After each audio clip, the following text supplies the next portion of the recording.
جناب شتیتا اس دنیا سے رخصت ہوئی. یہاں جناب شتیتا کا انتقال ہوا, وہاں امام نیشاپور میں داخل ہوئے باعجاز امامت. نماز جنازہ پڑھائی.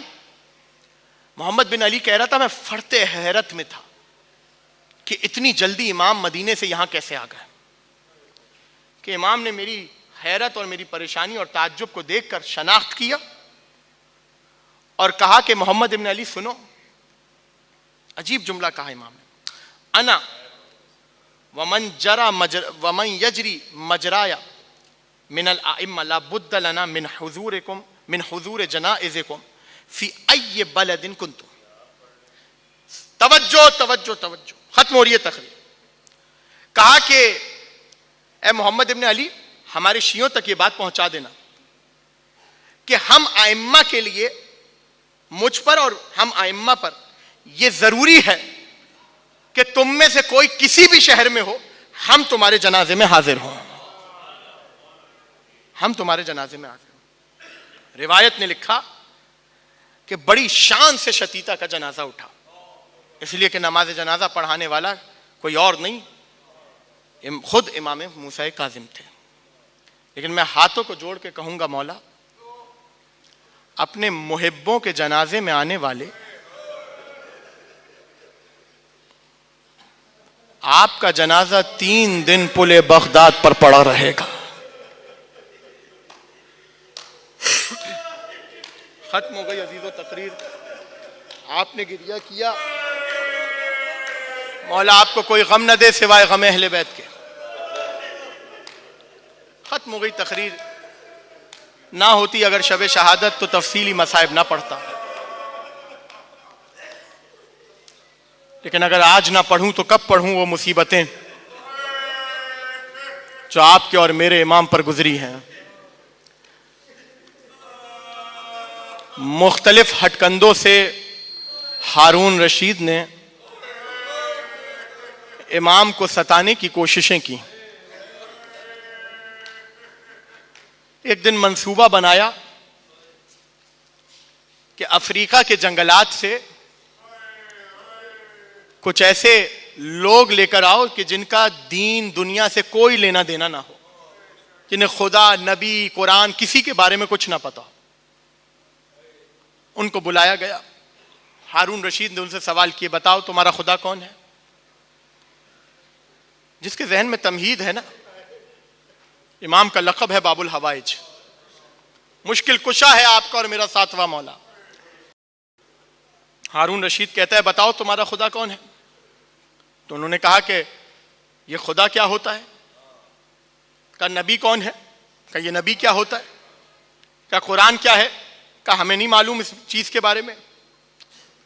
تو اس نے اپنے غلاموں سے کہا کہ تم بالکل ٹھیک انسان لوگوں کو پکڑ کے لائے, ان کو روز شرابیں پلاؤ اور ان کے ہاتھ میں تلواریں دے دو, اور ایک لکڑی کا مجسمہ جس کے اوپر چادر ڈلی ہو ان کے سامنے پیش کرو اور ان سے کہو کہ اس کو ماریں. وہ شراب کے نشے میں ماریں گے. روز تمرین کرواتا تھا, روز مشق کرواتا تھا. جب انہیں اس چیز کی عادت ہو گئی تو اب اس نے اپنے غلاموں کو کہا کہ آج مجسمہ نہ لانا, آج موسیٰ بن جعفر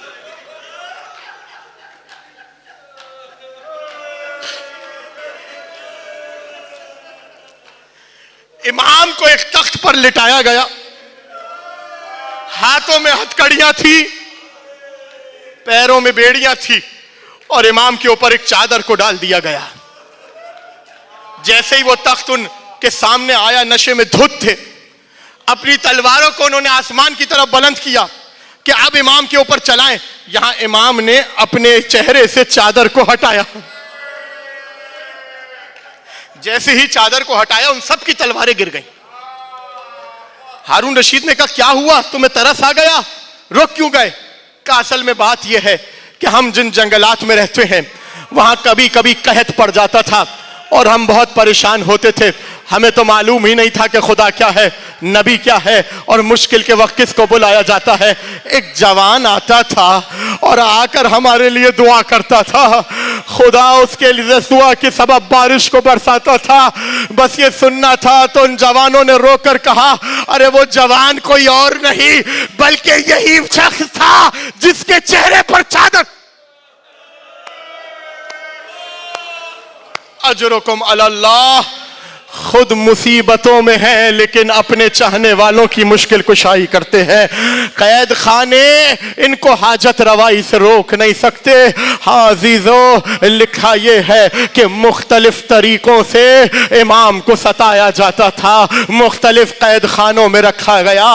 ایک قید خانہ ایسا آیا کہ ایک مرتبہ امام کا چاہنے والا بغداد آیا اور آ کر اپنے وقت کے امام کو ڈھونڈتا تھا کہ کسی نے خبر دی کہ تمہارا امام قید میں ہے. آ کر بیٹھا, زندان کے باہر آ کر بیٹھ گیا. داروغہ دیکھتا رہا, پورا دن گزر گیا, وہ شخص بیٹھا رہا. رات گزر گئی, وہ شخص بیٹھا رہا. نصف شب آئی, داروغہ آگے بڑھا اور آگے بڑھ کے پوچھا بتاؤ تم کسی کو ڈھونڈ رہے ہو؟ کہا اگر جان کی امان ہو تو میں اپنے وقت کے امام کو ڈھونڈ رہا ہوں. کہا موسیٰ بن جعفر کو ڈھونڈ رہے ہو؟ کہا ہاں انہی کو ڈھونڈ رہا ہوں. کہا اگر دیکھو گے تو پہچان لو گے؟ اگر دیکھو گے تو اپنے امام کو پہچان لو گے؟ بس یہ سننا تھا تو اس نے رو کر کہا ہاں ہاں پہچان لوں گا. یہ کہنے کے بعد داروغہ نے روشن دان کو زندان کے کھولا اور کہا اب دیکھ کیا نظر آتا ہے. اب جو اس نے دیکھا تو دیکھ کر کہا ارے زمین پر کوئی سفید چادر پڑی ہوئی ہے. بس یہ کہنا تھا. اس نے رو کر کہا یہ سفید چادر نہیں تیرے وقت کا امام. اجرکم علی اللہ, اجرکم علی صاحب الزمان. آپ بہت گریہ کر رہے ہیں, مولا آپ کو کوئی غم نہ دے سوائے غم حسین کے. انہی امام کے بابا نے دعا کرتے ہوئے یہ جملہ کہا تھا اللہم ارحم تلک صرخۃ التی کانت لنا. پروردگار ان چیخوں پر رحمت نازل فرما جو ہماری مصیبت میں بلند ہوتی ہے. ہاں عزیزو کوئی تھکے گا نہیں. غریب کا ماتم کرنے کے لیے آئے ہیں, اسیر کا ماتم کرنے کے لیے آئے ہیں. عزادارو سندھی ہارون رشید کو معلوم ہوا کہ زندانوں میں امام کے ساتھ نرمی کی جاتی ہے. اس نے اپنے غلاموں کو جمع کیا, کہا بتاؤ ہم کیا کریں؟ یہ سارے داروغہ امام کی عبادت کو دیکھ کر نرمی کرتے ہیں. کہا ایک شخص ہے جس کا نام ہے سندھی بن شاہق, سنا ہے بہت بڑا ظالم ہے, اگر تو اجازت دے تو تیرے محضر میں اسے حاضر کرے. کہاں لے کر آؤ. سندھی بن شاہق کو لایا گیا اور بتایا گیا, یہ ساری تفصیل اس کو دی گئی. اس نے کہا امیر بے فکر رہو, میں وہ ظلم کروں گا کہ دنیا و آخرت میں ایسا ظلم کسی پہ نہ ہوا ہوگا. تو ایک مرتبہ زندان بنا, ایسا تاریکی زندان تھا عزیزو, ایسا تاریکی زندان تھا. امام کو زندان میں ڈالا گیا. سندھی بن شاہق کی قید میں امام آئے ہیں. عزادارو جانتے ہو ہارون رشید کو خوش کرنے کے لیے اس نے کیا کیا؟ ایک مرتبہ آگے بڑھا, تھوڑی سے امام کے چہرے کو اٹھایا اور اپنے ہاتھوں کو فضا میں بلند کیا. یہاں تماچا پڑنا تھا. ایک مرتبہ زمین بغداد میں زلزلہ آیا. میں سوچا کرتا تھا کہ معصوم پر بھی کوئی ہاتھ اٹھا سکتا ہے. ناگہاں میری فکر مدینے تک پہنچی. ارے رسول کی بیٹی تھی, ملعون کا تماچا. اجرکم علی اللہ, اجرکم علی صاحب الزمان. وہ وقت آیا کہ جب ہارون رشید نے سندھی بن شاہق کو حکم دیا کہ زہر سے مولا کو قتل کر دے, زہر سے موسیٰ بن جعفر کو قتل کر دے. زہر لایا گیا, پانی میں یا دودھ میں زہر ملا کر امام کو دیا گیا. امام نے اس زہر کو پی لیا. ارے لقاء الہی کا لمحہ تھا. امام جانتے تھے کہ اس میں کیا ہے, اگر نہ پیتے تو امر الہی میں مداخلت ہوتی. ایک مرتبہ جب زہر پیا نا عزیزو, تو روایت کہتی ہے پہلا دن آیا, زہر کے بعد پہلا دن امام کا جسم زرد ہو گیا تھا.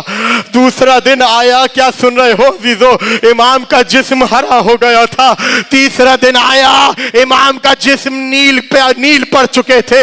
ارے ہارون نے کچھ خرید کر علماء کو بلایا اور بلا کر یہ تحریر لکھوانی تھی کہ ان کے اوپر کوئی ظلم نہیں ہوا, ان کی طبیعت خراب ہے, اگر یہ اس دنیا سے چلے جائیں تو طبعی موت مریں گے. ایک مرتبہ علماء آئے, امام کا دہن بند تھا, امام خاموش تھے. ایک مرتبہ شدت درد سے امام کی ہتھیلیاں کھل گئی.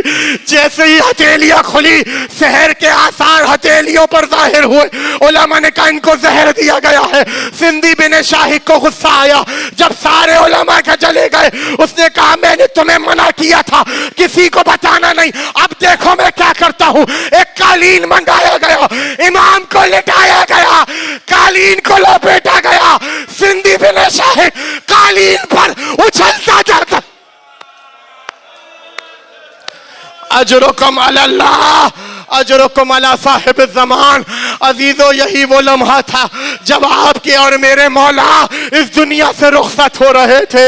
اب جو قالین کھولا تو ہتکڑیوں میں زنجیروں میں میرے مولا کا لاشا تھا. ہارون رشید نے کہا اس لاشے کو پل بغداد پہ لے جا کے پھینک دو.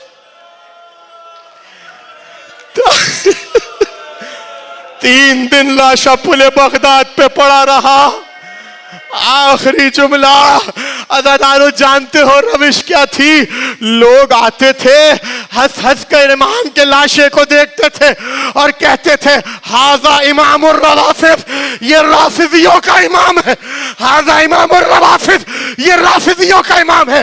3 دن گزرے, 4 مزدوروں نے امام کا جنازہ اٹھایا اعجاز امامت سے. آخری جملہ علی رضا آئے, اپنے ماں بابا کا جنازہ اپنے جنازہ پڑھایا, کفن دیا, جنازہ اٹھا. ارے کچا کچ مجمع تھا بغداد کی سرزمین پر. میں ہاتھوں کو جوڑوں مولا, غربت میں صحیح آپ کے بابا کا لاشا, آپ کے بابا کا جنازہ اٹھا, آپ کے ہاتھوں میں ہتھکڑیاں نہ تھی, لیکن ہائے حسین 3 دن لاشا گھوڑوں کی ٹاپے